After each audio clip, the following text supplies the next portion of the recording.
ভজ গৌরাঙ্গ কহ গৌরাঙ্গ লহ গৌরাঙ্গের নাম রে যেই জনা গৌরাঙ্গ ভজে সে হয় আমার প্রাণ রে যেই জনা গৌরাঙ্গ ভজে সে হয় আমার প্রাণ রে সে Krishna. হয় আমার Hare Krishna, dear devotees, and welcome to today's session.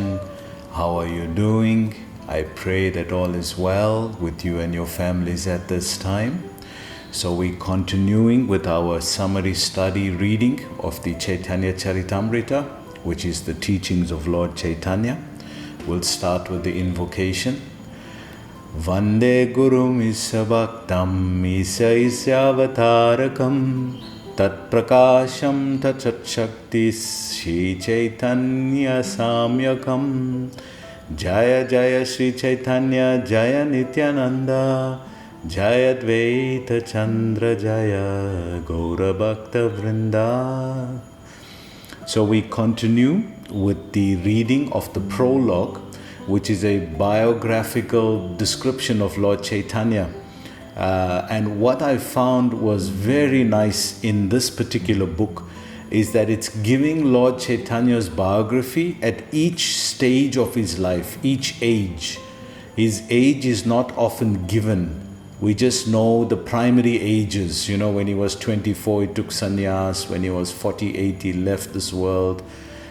But this biography gives primary events in his life with age at different stages as he builds up. So it was very nice to follow the chronology of that study. So let's catch it again, the prologue at this point. Another miraculous act has been related. It is said that a Brahmana on pilgrimage became a guest in his house, cooked his food and read his grace with meditation on Krishna. In the meantime, the lad came and ate up the cooked rice. The Brahmana, astonished at the lad's act, cooked again at the request of Jagannath Mishra. The lad again ate up the cooked rice while the Brahmana was offering the rice to Krishna with meditation. The Brahmana was persuaded to cook for the third time. This time all the inmates of the house had fallen asleep, and the lad showed himself as Krishna to the traveler and blessed him. So we see Lord Caitanya giving mercy to this person. But what a determination! 3 times! How embarrassing for Jagannath Mishra. You get a guest and 3 times your child, 3 times this boy does the same thing, goes and eats the rice. Is so embarrassing. But this is Lord's Leela. This is Krishna who was doing this for this person. So as a practical meditation for us, how wonderful it will be, because many of us are doing deity worship and serving in the temple and serving our own deities. How wonderful that the day will come when one day Krishna will directly eat our offering and we'll be able to see it. And Prabhupada says this in that Los Angeles installation of Dwarkadish, Rukmini Dwarkadish. He says that Krishna will talk with you. Krishna directly, you not only a stone, this is not a stone. This is deity of Krishna is not a stone. He directly will talk with you. And he talks about Sanatan Goswami. I always bring up this point because me as a pujari, it had so much effect and impact on me. And after many years, I came to learn of this class. And my pujari seva and my deity worship standard had tremendously improved from that point because of that conviction of what Prabhupada was saying. So let's move on. The Brahmana was then lost in ecstasy at the appearance of the object of his worship. It has also been stated that 2 thieves stole away the lad from his father's door with a view to purloin his jewels and give him sweetmeats on the way. So we can see the attempt to kidnap God here. So this is a very ambitious thing. So we want to capture the Lord, but we don't want to kidnap the Lord. Devotee wants to capture the Lord in the heart. These fellows got some ulterior motive. Let's see what Prabhupada says here. The lad exercised his illusionary energy and deceived the thieves back towards his own house. So basically he took them on parikram. It would have been so auspicious for them if it was Govardhan or Giriraj or Vrindavan parikram. But nevertheless it is auspicious for them because they are carrying the Lord and they are interacting with the Lord directly. So this is always auspicious. One of the characteristics of devotional service given in Nectar of Devotion, that it creates all auspiciousness. Once you're in contact with Krishna, your life may not go the way you want it, but definitely there'll be tremendous auspiciousness. We were discussing that just by Nam Aparad chanting, I was saying that yesterday or the day before, that all material happiness is acquired. Material happiness, but you are tasting param dristam nivartate, visaya vinivartante nirharascha dehinam rasovarja rasopyasya param dristam nivartate. That we develop the higher taste, param dristam. The higher taste comes by practicing Krishna consciousness. Therefore the material things are there. They are attractive also. If we're not connected to Krishna, they're also attractive and they pull us back. But by getting the higher taste, we don't go back. We go more for the experience and the association with Krishna and His holy name. So Prabhupada goes on in the purport. The thieves, for fear of detection, left the boy there and fled. Another miraculous act has been described in the lads demanding and getting from Hiranya and Jagadish all the offerings they had collected for worshipping Krishna on the day of Ekadasi. So I wasn't too familiar with that particular pastime, but I have to read it again and see where this particular Hiranya and Jagadisha on Ekadasi day did some offering. I'm not sure where that particular Leela was, but there's a chance for me to research and find out. So Prabhupada goes on. When only 4 years of age, he sat on rejected cooking pots, which were considered unholy by his mother. So yesterday we concluded on this, where the story I was telling you all, that during Kumbh Mela, Prabhupada was at the Kumbh Mela site, and one of his sannyasi disciples, a Mayavad sannyasi, came up to him and said, you know what, please can you give me a blanket or something, I'm feeling cold. So what he did, he gave the Mayavad sannyasi one strand of the blanket. And he said, then Mayavad sannyasi, what is this? He said, no, all is one, right? The blanket and the strand of the blanket is all one. So it can serve the same purpose. So he realized, he defeated him by his philosophy, and then he gave him the blanket. So we're calling it unholy, but it's respect that this is offered to the Lord. Things were cooked in this pot and offered to the Lord, and therefore it's prasadam. It may be not prasadam for you, but prasadam for the insects and the ants. They also get their quota. So it's disrespectful to, put your feet on it or sit on those pots. And of course, secondly, the practical thing that it's clay. If it breaks, and it will break, you will get seriously injured if the clay will cut into your leg or hurt you. So Mother Sachi was very concerned about this. Therefore this Leela, she chastises Nimai, little Nimai. She says, hey, what are you doing, you? Boys never listen, So let's see Lord Caitanya. He explained to his mother that there was no question of holiness and unholiness as regards to earthen pots thrown away after the cooking was over. These anecdotes relate to his tender age up to the 5th year. So you see, gradually we're hearing about the 4th year, And now we're hearing about his 5th year. So gradually we're building a chronology of Lord Caitanya's biography, which is wonderful. Let's see further on. In his 8th year, okay, now we're in his 8th year, he was admitted into the Tola school of Gangadas Pandit in Ganganagar, close to the village of Mayapur. In 2 years, he became well read in Sanskrit grammar and rhetoric. And his readings after that were of the nature of self-study in his own house. So we know Krishna took 64 days to learn the 64 different arts that are there. So when he went to Sandapani Muni, he was there for 64 days. And each day he mastered one art. So we see here Lord Caitanya is a Brahmana boy now in this incarnation. And Sanskrit in itself takes almost 12 years to know, not even to master really well, to know it enough to be efficient. It takes 12 years. Lord Caitanya in 2 years, he mastered everything as a master of it. And he even went into self-study after that. So tremendous learning skill. This is the Brahmana. This is why we were saying it's not about caste, but it's about work. It's your potential. Krishna says in Gita, Chaturvarnam maya shishtam gunakarma swabhavacha.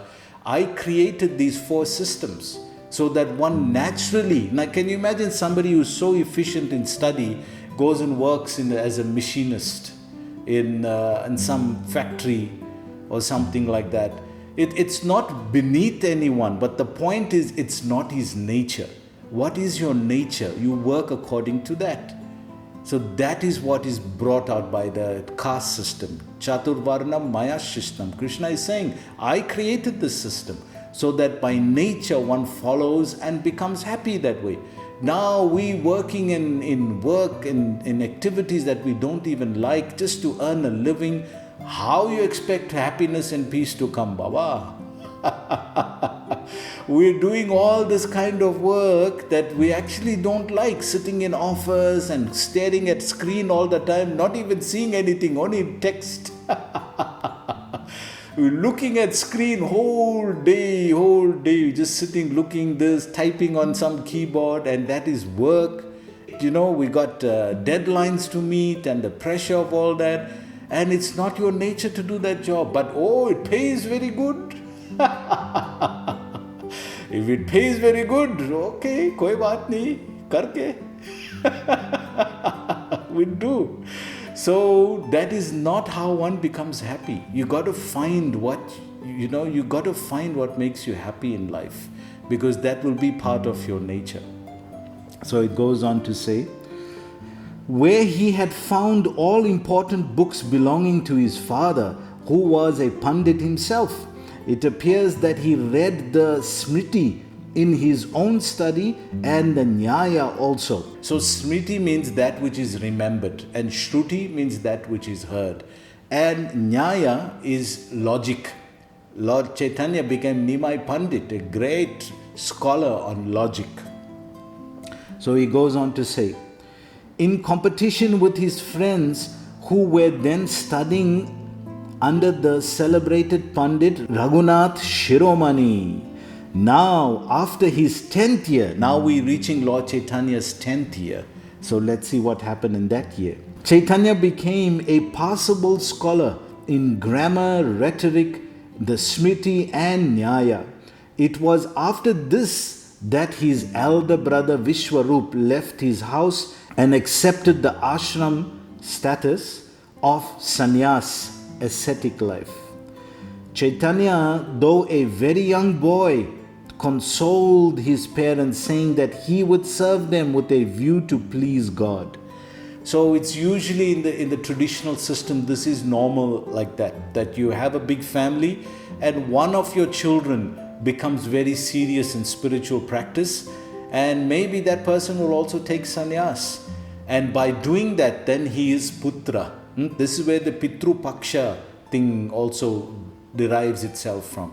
That one of your children will deliver you. Putra, he will deliver you by his practice of spiritual life. So you continue with your work and your activities, and one of your children will become serious and practice spiritual life and deliver the whole family. But Prabhupada doesn't advocate that. He says if you follow and become a devotee yourself, then thousands of lifetimes of family people, thousands of generations can be liberated. Why only one generation? So everybody should become devotees.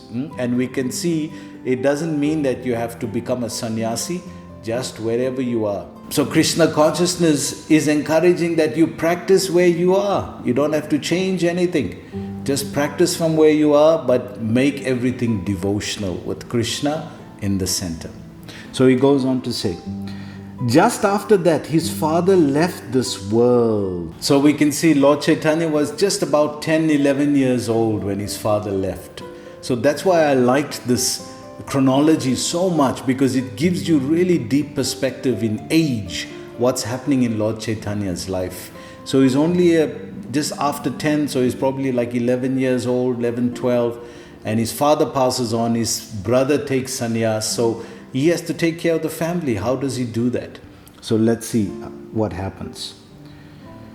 His father left this world. His mother was exceedingly sorry, and Mahaprabhu, with his usual contented appearance, consoled his widowed mother.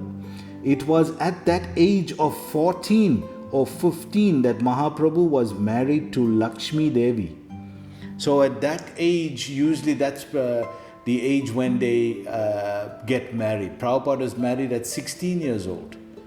So they get married, but they start to live together once the boy and the couple is matured, and he can take responsibility. He starts working, okay, then they can start staying together. But the marriage arrangement is done early. So first wife of Lord Caitanya is Lakshmi Devi, the daughter of Vallabhacharya, also of Nadia. He was at this age considered one of the best scholars in Nadia, the renowned seat of Nyaya philosophy and Sanskrit learning. Not to speak of smarter Pandits, the Nyayakas were all afraid of confronting him in literary discussions. So why were they afraid? Because this was the sport at that time. They would have argument on philosophy and Nyaya, on logic, and if you were defeated, then you have to surrender and become a disciple of that person. Now he is only 14, 15 years old. So you can imagine, for a big elderly person to surrender to a young boy is embarrassing. And this was the sport. This area of Navadvip was well known for its scholars in this rhetoric and logic. There were universities of studying Sanskrit and things here at that time. So to be topmost in that at such a young age, it was really remarkable. So he goes on. Being a married man, he went to eastern Bengal on the banks of the Padma for acquirement of wealth. There he displayed his learning and obtained a good sum of money. It was at this time that he preached Vaishnavism at intervals. After teaching him the principles of Vaishnavism, he ordered Tapan Misra to go to and live in Banaras. During his residence in eastern Bengal, his wife Lakshmi Devi left this world from the effects of a snake bite. So we can see that he still is young, he's just starting up life, and this is what happened. His wife passes on. So it's a traumatic moment. And now, because now he's a widower, his wife is just passed on by snake bite. Actually, here in Mayapur, when I was here in the early years of my Krishna consciousness, I lived here in 2000 and between 2002 and 2004. And at that time, I was staying near the Goshala. It was really beautiful. And at one particular time, we had an experience with the snakes. So what happened was,